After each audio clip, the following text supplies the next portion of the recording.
इस मॉड्यूल में आप वेपन के साइकिल ऑफ ऑपरेशन यानी मैनुअल, सेमी ऑटोमेटिक और ऑटोमेटिक वेपन की चाल के क्रम के बारे में समझेंगे।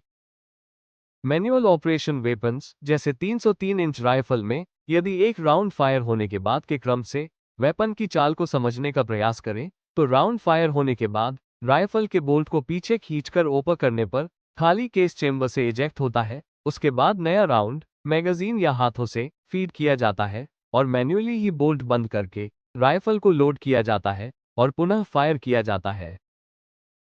सेमी ऑटोमेटिक वेपन्स जैसे 9mm पिस्टल एवं SLR राइफल में और ऑटोमेटिक वेपन्स जैसे 5.56mm इंसास राइफल और 7.62mm AK-47 राइफल में इन 8 चरणों में एक राउंड फायर होने का साइकिल पूरा होता है, जो प्रत्येक बार फायर करने पर रिपीट होता है।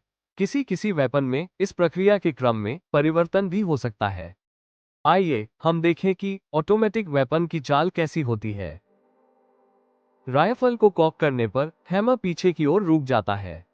जब ट्रिगर दबाया जाता है तो हैमर आगे की ओर हरकत करता है और वेपन के चाल वाले पुर्जों में शामिल रोटेटिंग बोल्ट की फायरिंग पिन में पीछे की तरफ से ठोकर मारता है। ठोकर से फायरिंग पिन आगे की ओर हरकत करती है और फायरिंग पिन का अगला हिस्सा चेंबर में बैठे कार्ट्रिज या राउंड के पिछले हिस्से में परक्यूशन कैप पर ठोकर मारती है,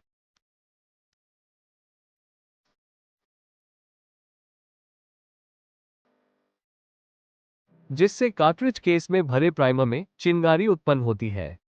यह उत्पन्न चिंगारी कार्ट्रिज केस में भरे एक्सप्लोसिव में धमाका कर देती है। यह धमाका और उससे पैदा हुई गैस कार्ट्रिज से बुलेट को अलग कर देती है। बैरल में पैदा इस गैस से बुलेट तेज गति से आगे की ओर बढ़ता है। बैरल में आगे की ओर बढ़ते बुलेट के साथ कुछ गैस और चिंगारी बैरल से बाहर निकल जाती है और कुछ गैस ट्यूब में दाखिल हो जाती है, जो कि गैस ट्यूब में मौजूद पिस्टन रॉड को धक्का देती है और उससे जुड़ी स्प्रिंग और चाल वाले पुर्जों में रिकॉइल पैदा होता है और वो पीछे की ओर मूव होते हैं। चाल वाले पुर्जे वापस आगे आते वक्त अपने साथ मैगजीन से अगला राउंड पुनः अपने साथ लेकर आते हैं और पुनः चेंबर में दाखिल कर देते हैं और यह प्रक्रिया बार बार दोहराई जाती है।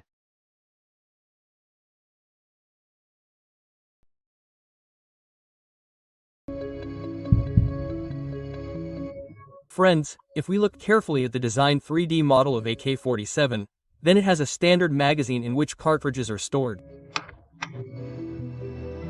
The storage capacity of this magazine is 30. Cartridges are loaded into the barrel with the help of a spring mounted in the corner. We will understand its loading mechanism in more detail later. For now, if we talk about the overview, then there is a front and rear side on the top of the relief which helps in aiming at the target. Now to fire.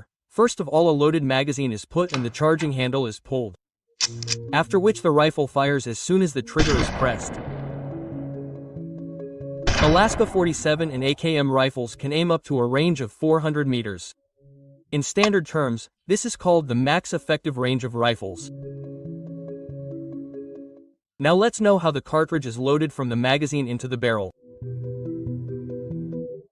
Actually, after pressing the trigger, when the bolt carrier is coming back due to the recoil spring, the bolt present inside it pushes a cartridge forward from the magazine. The rear part of the cartridge gets stuck in the extractor fitted there.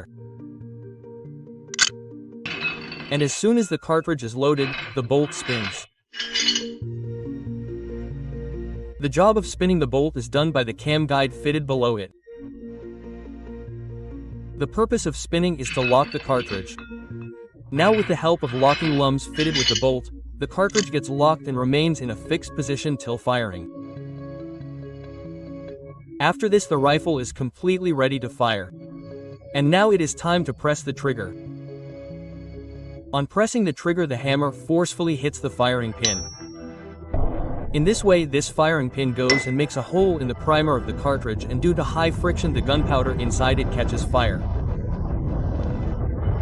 Due to this fire, the rear part of the bullet gets filled with high pressure gas, and this gas pushes the bullet forward with a lot of force. In this way, the bullet comes out of the barrel with very high velocity.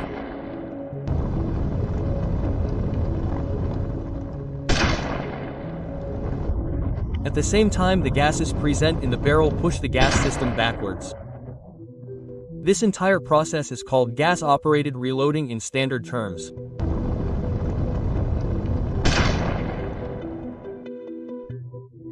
Due to being connected to this gas piston, the bolt carrier moves backwards, and along with it the bullet case, i.e. the shell, also comes back with the help of the extractor and comes out with the help of the ejector.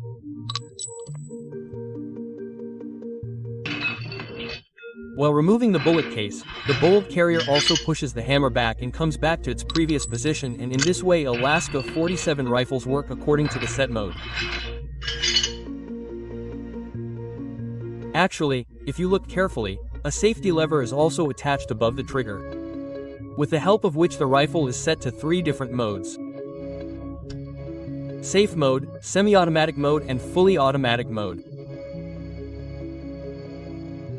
When the lever is in the topmost position, the rifle is in safe mode and cannot fire. That is, in this mode the cartridge cannot be loaded in the barrel, due to which the rifle remains safe from dangers like accidental fire. When the lever is set in the lowest position, the rifle comes to semi-automatic mode. When in this mode, only single firing is possible. That is, after firing once, the second fire is possible only by releasing the trigger. To understand this even better, let us understand the trigger mechanism of AK-47 in detail. As I told you, firing is not possible when the trigger is pressed in safe mode, because in that condition the trigger gets blocked in such a way that firing is not possible. When the lever is set to semi-automatic mode, i.e. at the bottom, the trigger gets unblocked.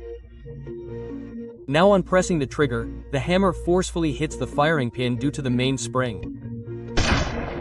After this, the bolt carrier comes back pushing the hammer and the disconnector holds the hammer. Due to the recoil spring, the bolt carrier goes back to its position.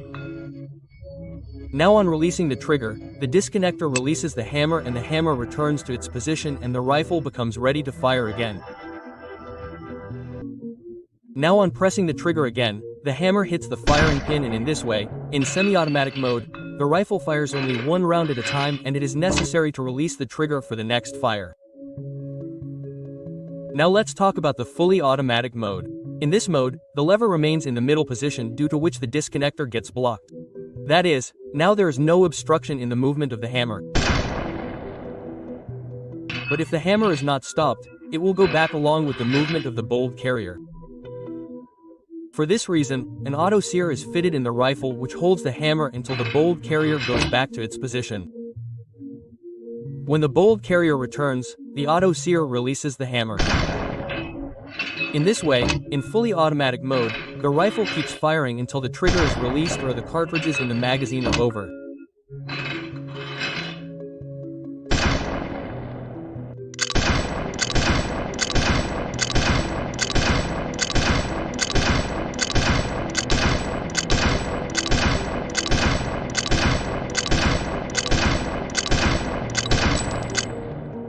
So friends, this was the entire mechanism of working of Alaska 47 and the science behind its firing.